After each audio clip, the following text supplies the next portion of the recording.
Mr. Deputy Speaker, the Career Support Programme provides short-term wage support for up to 18 months with support levels that can go up to 50% to encourage employers to hire mid-career PMET job seekers who have been retrenched or unemployed for 6 months or more. This helps to address mismatches in wage expectations and provides mid-career PMET job seekers more opportunities to regain employment, especially the long-term unemployed. The Career Support Programme also helps employers to tap a wider pool of mid-career PMETs to meet their manpower needs. In fact, around half of CSP employers are SMEs. Since its inception in October 2015, over 1,100 PMETs have been supported through the CSP. More than 90% were aged 40 and above, and more than 80% were long-term unemployed at the point of placement. Placements have steadily picked up from about 200 in the first 3 quarters of 2016 to more than 800 in the same period in 2017. The retention rate of the 2015 and 2016 cohorts is encouraging. Within 12 months of CSP placement, about 70% remained in employment. Majority remained with the CSP employer, and the rest found new jobs with other employers. Those who are still seeking employment can return to WSG or NTUC E2I centers for assistance. Apart from the CSP, PMET job seekers can also benefit from other adapt and grow programs. For example, PMETs with skills mismatches can tap on the professional conversion programs to reskill and move into new occupations and sectors with good prospects and opportunities for progression. Momentum for the PCPs has also picked up. In the first 3 quarters of 2017, about 2,700 PMETs were placed under the professional conversion programs, and this is up from 900 in the same period in 2016. Mr. Leon Pereira. Thank you, sir. I thank the Minister for a comprehensive reply. Just a few supplementary questions. If I understood the Minister correctly, to date for the CSP program, about 70% of the employees have remained with the CSP employer and 30% have moved on to another employer or have left the CSP employer. Is that right? The Deputy Speaker, to clarify, 70% remain in employment.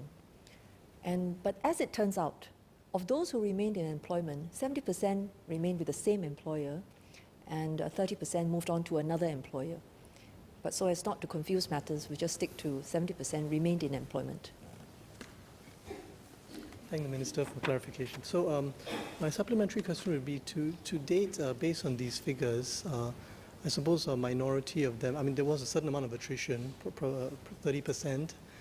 So has there been any insight gleaned into the reasons behind that? Were there any employability gaps that were discerned after the PMET was placed with the CSP employer, which suggests that there are some training gaps that need to be fulfilled? Because anecdotally, there might have, I've come across such feedback that may be the case occasionally, and if so, what kind of solutions can be employed to meet those training and employability gaps? Very much for that supplementary question. Mr. Deputy Speaker, the CSP is one of many programs that the Workforce Singapore, together with the MOM, leverage on to help job seekers, whether they have been unemployed for a short period of time or if they have been employed for extended periods of time. Obviously, the needs differ, and so we don't use one program exclusively. In the case of the CSP, it is very targeted. It addresses a specific issue with wages. In other words, the person is more or less job ready. The employer is quite keen to take him or her on, but the salary remains something that they can't find agreement on. So the CSP comes in specifically to address this issue. Then the professional conversion program addresses a different set of issues. Under those circumstances, the job seeker may be attractive to the employer, but there is a certain gap in the range of skills that he has that causes the employer to think a little bit harder. And so the professional conversion program comes in to intervene and encourages the employer to give the job seeker an opportunity to close that skills gap. So CSP takes care of wage gap, PSP takes care of skills gap. Within the whole range of programs under the Adapt and Grow initiative, there are yet others. For example, the PMETs program deals specifically with the needs of SMEs. And for some PMETs that are transiting from different work environments, the cultural context of operating in an SME may require them to have a longer period of adjustment. So the PMETs program does that. Now, I should add that at the Careers Connect centres, which Workforce Singapore operates, there are a whole range of other programs that deal specifically with issues that job seekers may have. So, and they're not confined to training interventions. So, for example, there may be job seekers who are struggling to cope emotionally with job loss, and they have to cross that barrier before they can be effective in job search. The Career Recharger program does that for them. It's one-on-one counseling.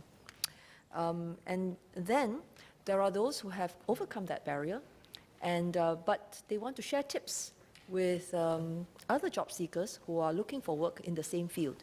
The Career Catalyst program, or rather the Career 360 program, does that for them. Then there may be those who have not quite sorted out what they really want to do at that stage of their career. The Career Catalyst program again provides one-on-one counseling to help them to do that. So there are a whole range of programs available, and we remain very open to what other interventions will help job seekers regain employment more quickly, and we'll continue to improve upon them. Thank you. Mr. Patrick Tay.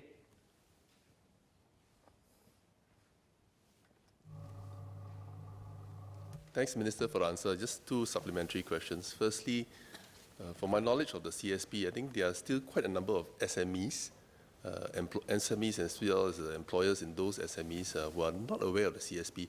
Then just two suggestions. Firstly, whether MOM can strengthen its outreach, particularly for all SMEs in Singapore, through various collaterals where MOM or other public agencies interface with these SMEs. And second, whether the ministry will consider, instead of having the employers to tap on the CSP prior to hiring the person or before they are allowed to claim the funding, whether this can be made automatic in the sense that they can detect whether they do hire people who are 36 and above and who are earning, who are above 40 or under 40 and who are unemployed or retrenched.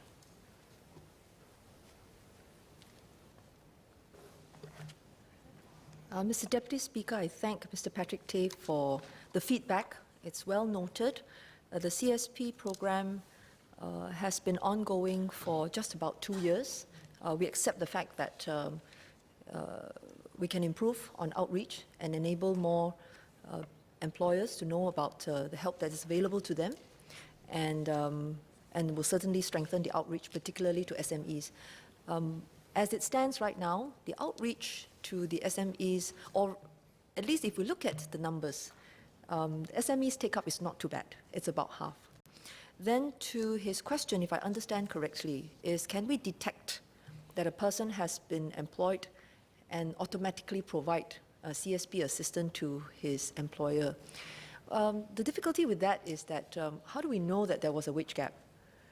It's only when, if a person has been employed, one assumes that the employer was happy to pay whatever was finally agreed upon. So it's not something that we can presume. And there are so many cases where people have entered into jobs and the employers are happy to, settle on a certain level of payment. We shouldn't assume that there was a wage gap to begin with. At the same time, I think, given what has been discussed in this House in the last couple of days, I think when dispersing with grants and certainly even in terms of wage support, we want to make sure that it is in cases that are really deserving. Yes, can we improve on the application and the processing? Can we make sure that the employer doesn't have to wait too long? I think the answer to those questions are indeed yes, but always maintaining a certain rigor in the assessment. Thank you.